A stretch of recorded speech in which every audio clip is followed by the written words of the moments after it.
आप पढ़ाई कर सकते हैं हमारे एप्लीकेशन के माध्यम से बिल्कुल फ्री में। तो आज ही उसे डाउनलोड करें, जिसमें आपको क्लास 6 से 10वीं तक के चैप्टर वाइज वीडियो मिलेंगे तथा साथ ही पीडीएफ नोट्स मिलेंगे। तो आज ही उसे डाउनलोड करें, लिंक दे रखी है उसकी डिस्क्रिप्शन में। आज का जो वीडियो है वो है कक्षा 7 का, चैप्टर नंबर है 11.4 है परिमाप और क्षेत्रफल। उसका क्वेश्चन नंबर 5 देखो यहाँ पर क्या दे रखा है कि 30 मीटर भुजा वाली एक वर्गाकार बगीचे की परिसीमा से लगा भीतर की ओर यानी अंदर की ओर 1 मीटर चौड़ा पथ बना हुआ है। तो आपको क्या क्या याद करना है, एक तो पथ का क्षेत्रफल और 40 रुपये प्रति मीटर स्क्वायर की दर से बगीचे के शेष भाग पर घास लगाने का व्यय। तो पहले इस क्वेश्चन को समझो। देखो क्या दे रखा है, 30 मीटर भुजा वाले वर्गाकार, तो इसकी भुजा कितनी है, 30 है। इस तरह चारों तरफ 30-30 है क्योंकि वर्ग की चारों भुजा बराबर होती है। उसके बाद इसकी परिसीमा से लगा भीतर की ओर 1 मीटर चौड़ा पथ बना हुआ है, यानी अंदर की ओर 1 मीटर चौड़ा इस तरह का पथ बना हुआ है ऐसा। यानी ये भी 1 मीटर है, ये 1 मीटर है, ये 1 मीटर है, ये भी 1 मीटर है, यानी ऐसे करके चारों की जो है वो 1-1 मीटर है। तो यहाँ पे देखो क्या दे रखा है कि बगीचे की भुजा कितनी है, बगीचे की भुजा 30 मीटर। फिर यहाँ पर देखो एक तो ये बगीचे की आ गई, फिर पथ के बिना बगीचे की भुजा कितनी आ जाएगी, 30 था यहाँ से यहाँ तक, उसमें से एक ये कम हो गया, यानी हमें बगीचे के मतलब पथ के बिना यानी ये वाली चाहिए भुजा, इसकी भुजा चाहिए यानी ये वाली। तो टोटल 30 थी, 30 में से ये एक कम हो जाएगी ये वाली, और एक ये कम हो जाएगी, यानी 30 माइनस यानी टोटल 2 कम हो जाएगी, यानी 28 मीटर। अब आपको क्या निकालना है, इस पथ का क्षेत्रफल। तो 2 आकृति बन रही है, एक तो ए बी सी डी और एक पी क्यू आर एस। वही काम करना है, ए बी सी डी का क्षेत्रफल निकालना है, फिर पी क्यू आर एस का निकालना है, फिर ए बी सी डी में से जब हम पी क्यू आर एस का माइनस कर देंगे तो इस पथ का आ जाएगा। तो पथ का क्षेत्रफल क्या हो जाएगा, ए बी सी डी का क्षेत्रफल minus P Q R S का क्षेत्रफल। ए बी सी डी का क्या हो जाएगा, भुजा स्क्वायर क्योंकि ये वर्गाकार है ना, तो और पी क्यू आर एस भी क्या हो जाएगा, भुजा स्क्वायर क्योंकि ये भी वर्गाकार है। तो ए बी सी डी है 30 का स्क्वायर और ये है 28 का स्क्वायर। 30 का कितना होता है, 900 होता है, कितना होता है 900, और 28 का होता है 784। तो माइनस कर दो, 116 मीटर स्क्वायर, यानी पथ का क्षेत्रफल कितना आ गया, पथ का क्षेत्रफल कितना प्राप्त हो गया आपको, 116 मीटर स्क्वायर। अब यहाँ पे देखो ये तो हमने निकाल दिया, फिर 40 रुपये प्रति मीटर स्क्वायर की दर से बगीचे के शेष भाग पर घास लगाने का, यानी आपको इसका क्षेत्रफल निकालना है, बगीचे के शेष भाग पर घास लगाने का। तो बगीचे पर शेष भाग पर घास लगवाने का क्षेत्रफल, ये शेष भाग का क्षेत्रफल कितना आया, यानी 784 मीटर स्क्वायर आया ना, यानी 1 मीटर स्क्वायर का कितना है 40 रुपये। तो 784 का कितना हो जाएगा, यानी 40 को आप 784 से गुणा कर दो तो 31,360 रुपये कितना आ जाएगा, 31,360 रुपये आ जाएगा बगीचे के शेष भाग पर घास लगाने का व्यय। ठीक है ना, तो इस तरह से इसको कर सकते हो। क्वेश्चन नंबर देखो यहाँ पे 6 है, पहले इसको थोड़ा सा समझो। क्या दे रखा है कि 700 मीटर लंबे और 300 मीटर चौड़े एक आयताकार पार्क के मध्य से,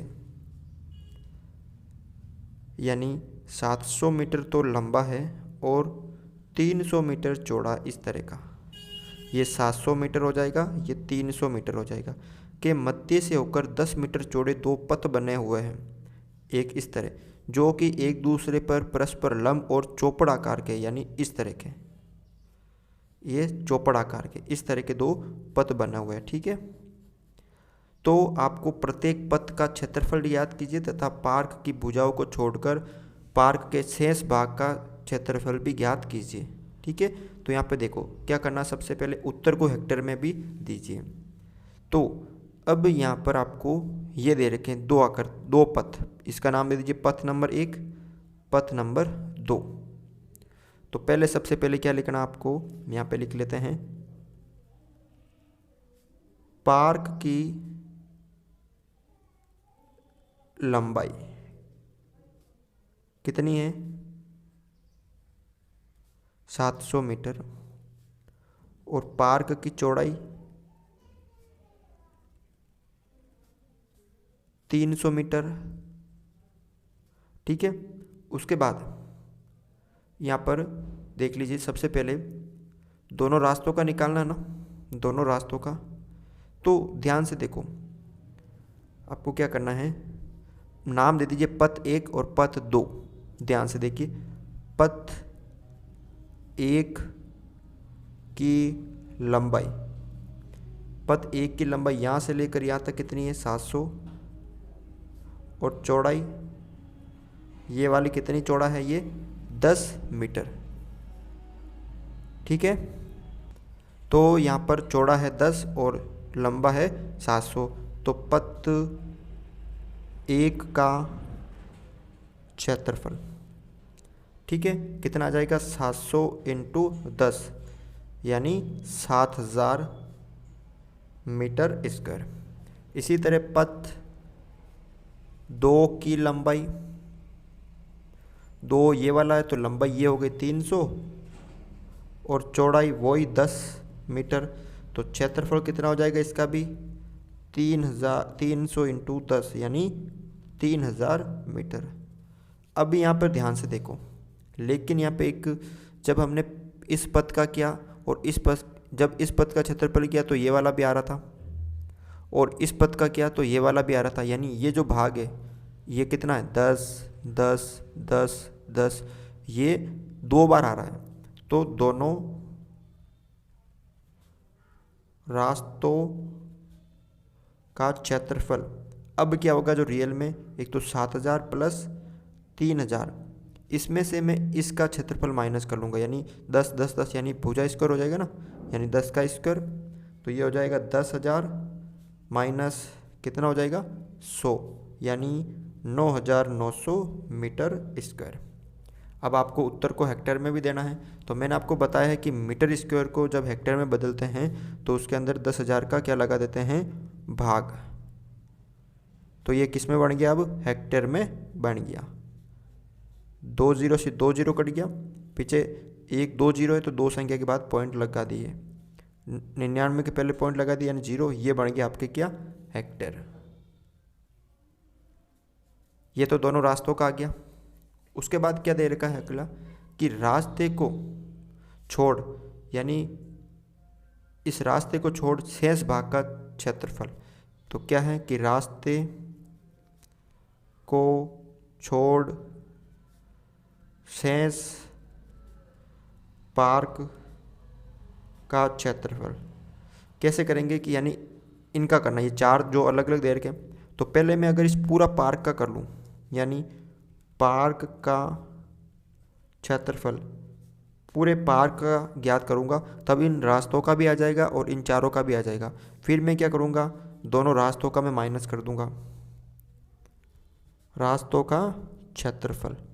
तो पार्क का कितना है, पार्क है 700 इंटू 300, 700 इंटू 300 माइनस दोनों रास्तों का कितना आया था, ये 9900, कर दो माइनस, ये आ गया आपके यहाँ पर 2,10,000 माइनस 9,900, तो यह जब यहाँ पर आ जाएगा 2,00,100, कितना आ जाएगा 2,00,100 मीटर स्क्वायर। ये किसका क्षेत्रफल आ जाएगा, आपके इन चारों का। अब हेक्टेयर में बदलना है तो इसमें 10,000 का भाग लगा दो, भाग लगा दिया तो ये किस में बन गया, हेक्टेयर में बन गया। अब 2 0 से 2 0 कट गया, पीछे 2 0 है तो 2 संख्या के बाद पॉइंट लगा दो, यानी 20 और 0 और 1 यहाँ पे पॉइंट आ जाएगा, ये बन गया आपके हेक्टेयर में। ठीक है ना। तो इस तरह से आप इसको भी सरल कर सकते हो।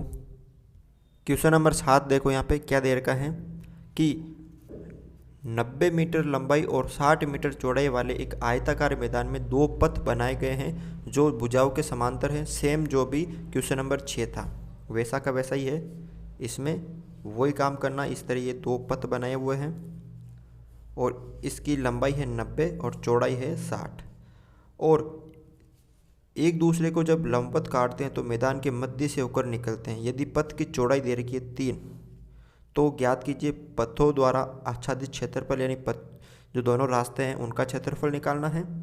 और क्या करना है आपको, 100 रुपये प्रति मीटर स्क्वायर की दर से पथ बनाने का खर्च निकालना है। तो पहले क्या दे रखा है आपको, यहाँ पर मैदान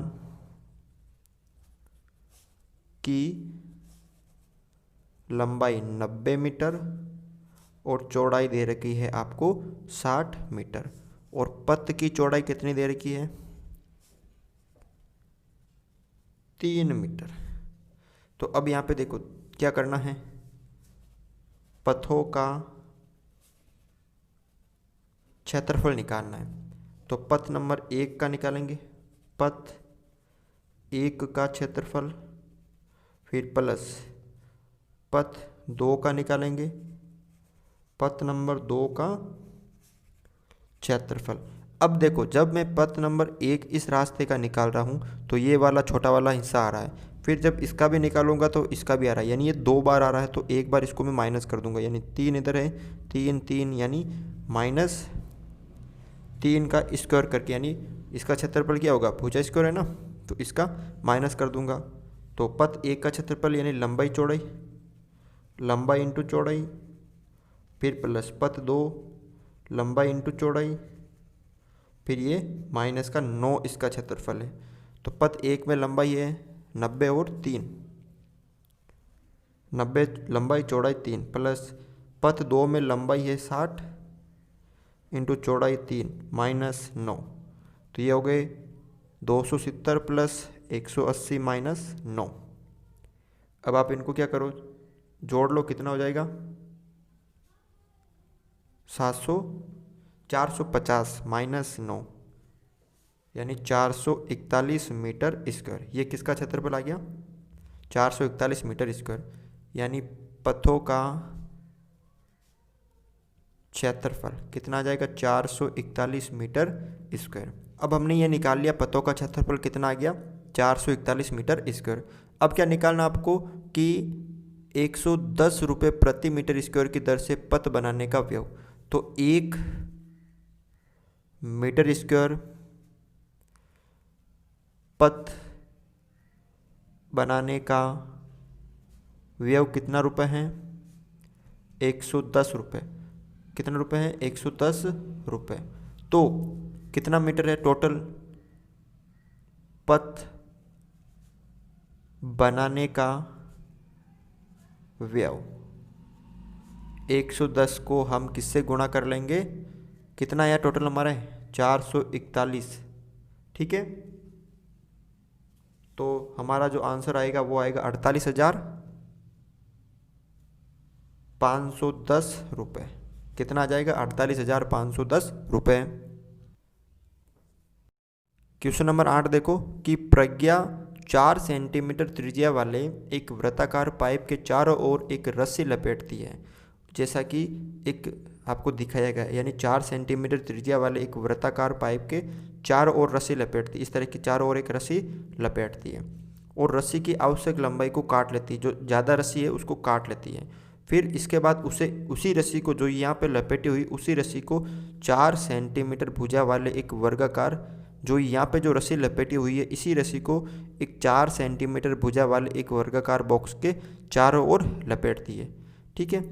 क्या उसके पास कुछ और रस्सी बचेगी, यानी ये जो रस्सी है जब इसके ऊपर लपेटेंगे क्या और रस्सी बचेगी? यानी देखना है कि किसका परिमाप ज़्यादा है। अगर इसका परिमाप ज़्यादा है तो रस्सी बचेगी, यानी इसका परिमाप ज़्यादा मतलब इसका कम है और इसका ज़्यादा है। अगर इसका परिमाप ज़्यादा है तो रस्सी बचेगी। तो देखो सबसे पहले यहाँ पर क्या दे रखा है, वृत्त की त्रिज्या आपको दे रखी है कितनी, 4 सेंटीमीटर। तो वृत्ताकार पाइप की परिधि, ठीक है, तो कितनी आ जाएगी, 2 पाई आर। 2 की जगह 2, पाई है 3.14 इंटू आर है 4। अब इनको गुणा कर दो आप, 4 इंटू 2 इंटू 3.14 को, तो आपके पास आ जाएगा 25.12 सेंटीमीटर। यानी ये इसके ऊपर रस्सी आएगी। परिधि याद कर ली, यानी रस्सी की लंबाई। वर्ताकार पाइप पर रस्सी की लंबाई, यानी इतनी रस्सी किसके ऊपर आएगी, वर्ताकार पाइप के ऊपर। अब वर्गाकार बॉक्स का परिमाप क्या होता है, 4 इंटू भुजा। तो 4 इंटू भुजा कितनी है, 4, यानी टोटल कितना आ गया, 16 सेंटीमीटर। यानी वर्गाकार बॉक्स पर रस्सी की लंबाई कितनी आ गई, 16 सेंटीमीटर। और पाइप पर कितनी है, वर्ताकार पाइप पर 25.12। तो ज़्यादा रस्सी इसमें है, तो क्या रस्सी बचेगी, क्या रस्सी बचेगी, तो हाँ। और कितनी और कुछ क्या उसके पास रस्सी, कुछ और रस्सी बचेगी, तो हाँ उसके पास कुछ और रस्सी बचेगी। कितनी बचेगी, यानी वृत्त प्रति 25.12, उसमें से 16 आ गई किस पे, वर्ग पर। तो कितनी बचेगी, ध्यान से देखना, 2 में से यहाँ कैसे माइनस करते हैं, 25.12। तो अगर इसको 16 माइनस करना है तो ये 0 0 आ जाएंगे, क्योंकि 16 में पॉइंट नहीं है। उसके बाद यहाँ पे 12 हो गए, और 15 में से 6 गए, तो यहाँ पे 9 और 1, यानी 0 हो गए। यहाँ पे 9.12 सेंटीमीटर कितनी रस्सी आ जाएगी, 9.12 सेंटीमीटर रस्सी आ जाएगी। तो इस तरह से आपको ये सारे क्वेश्चन सरल करने हैं। तो आज की वीडियो में बस इतना ही था।